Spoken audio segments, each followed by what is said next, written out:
अस्सलाम वालेकुम नाज़रीन। शिकारपुर सिंध का वो वाहिद जिला है जो डाकुओं की आमाशगाह अब मजीद मजबूत बनती जा रही है, जहां पुलिस के एसएचओ समेत 5 एहलकार अगवा कर लिए। वो बाजियाब्त न हो सके, डाकुओं से डील हो गई।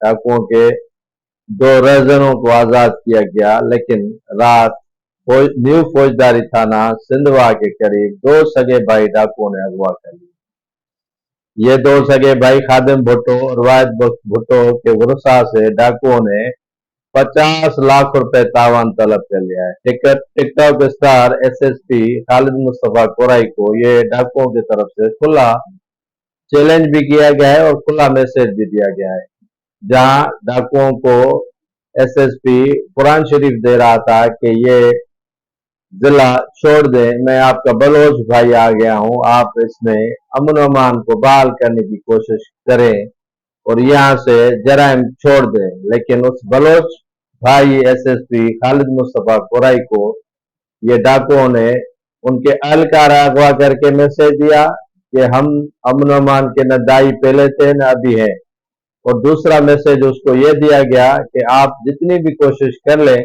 लेकिन हम बाज नहीं आने वाले। तीसरा मैसेज ये उनको दिया कि आपके पुलिस एहलकारों को भी लेके जा रहे हैं, छुड़ाना है तो आके छुड़ा लो।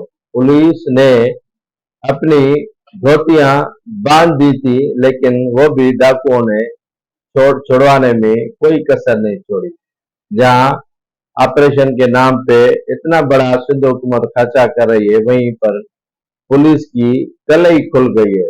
एसएसपी जो हमेशा सोशल मीडिया की जीनत बनता आ रहा है, लेकिन उसे 2-3 ऐसे झटके दिए गए हैं कि उनकी वहम गुमान भी नहीं होगा।